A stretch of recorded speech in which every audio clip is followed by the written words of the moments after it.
Thank you, Peter, so much for joining us. It's so good to have you here back on Bloomberg. First of all, give us the pitch. Why do we need a long-range EV or a car that can go 500 miles on a charge? Well, I think range is recognized as the single most significant metric that defines an EV company's technology. And we still need to dispel concerns about range anxiety. So with over 500 miles range, we're creating this technological tour de force, which is right behind me here, which can turn range anxiety into range confidence. And I think this is the last remaining concern that people have with an EV, because an EV is such a superior experience compared with a gasoline-powered car in every other respect. So who's your target consumer? Are you expecting to take market share from Tesla?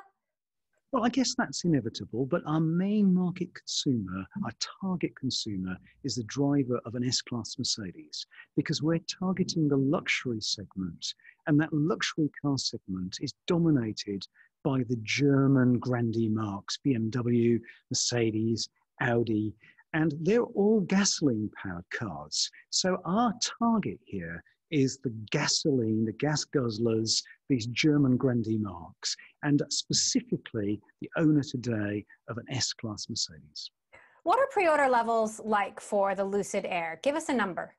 Well, I can't disclose a number, but we have a bulging order book, which has grown dramatically even today. So talk to us then about the proportion of pre-orders and how they are trending. This is a $150,000 car.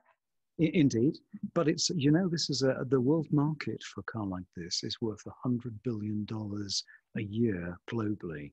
And, there's no true luxury electric vehicle available. And I'm not being disparaging for Tesla at all, because this isn't a Tesla killer. We can survive alongside Tesla. We can thrive and coexist. This car is overtly aimed at the luxury segment in a way that Tesla's not. Tesla's more a high-tech, disruptive, beautifully engineered car, but it's not true luxury like the Lucid Air. So we can happily coexist in this space and take market share from gasoline-powered vehicles. So let's put it this way. How many Lucid Air EVs do you expect to deliver to customers in 2021? Well, in our first year of production, we're going to start production in spring of 21. And I'm targeting 12,000 units in that first production year. So it's probably about 8,000 in the calendar year of 21, to answer your question. Former Vice President Joe Biden just announced his running mate, Senator Kamala Harris. He's got, a big EV policy, spending on renewables. What's your take on some of his proposals? I think anyone that promotes renewables and sustainable mobility has got a big thumbs up from me. I think that we cannot continue burning fossil fuels the way we are. And the EV technology is the answer. And it's not just an EV per se, it's the high-tech EV, and that's what we've created, a car which has got more efficiency and can go farther for a given amount of energy than anything else out there. We've been able to achieve that through our in-house technology. It's about efficiency.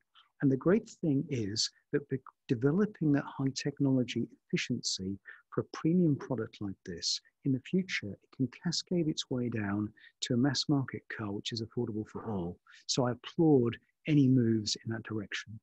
So what are your fundraising plans? Will the Saudi Public Investment Fund be involved?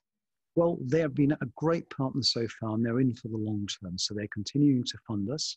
But I wouldn't rule out an additional funding round in order to accelerate the growth of the company, because hot off the heels of this beauty behind me, Lucid Air, we have an SUV off the Air platform, and we need to develop that.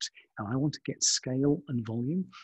Air will come into production in 21, and I'm targeting 23 to start production of the SUV. So what's the timeline for going public, and will it be before or after you start production? Well, we're looking at going public. Going public is an inevitability. I can't disclose a specific timeline.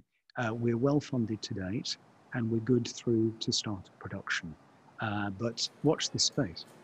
So talk to us then about the other cars you have in the works. What should we be watching for? Well, I think we need to approach this with a degree of humility, Emily, because we haven't achieved anything until we start making this car next year.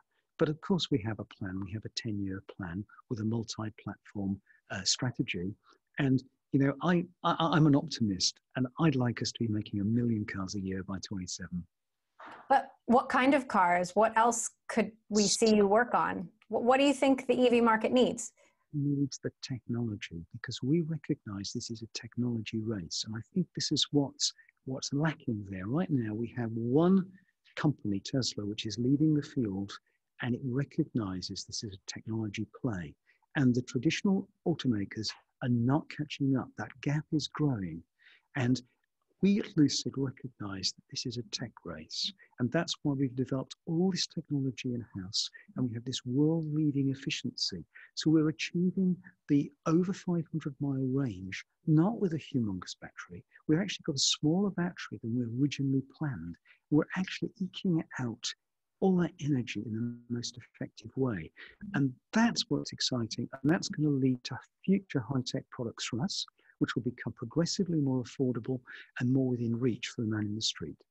So how are you factoring in the pandemic into your plans and outlook on car ownership? On one hand, you've got more of a desire to drive in a private vehicle rather than take public transport or rideshare. That said, you've got a lot of people who've lost their jobs, an economy that's struggling, a lot of people working remotely who don't need to commute right now. How does that impact your plans?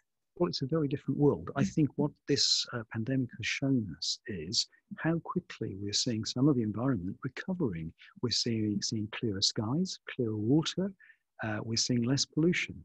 And I think that many people are recognizing how healthy that is and the value that sustainable mobility can play in maintaining that condition. I think we're also seeing the value of one's private space for mobility. And now with this car, with 500 miles, it's a real game changer. We have the first true intercity electric car. Well, 500 miles is a serious range. Peter, thank you so much for joining us. Good to have you back here on Bloomberg. Thank you.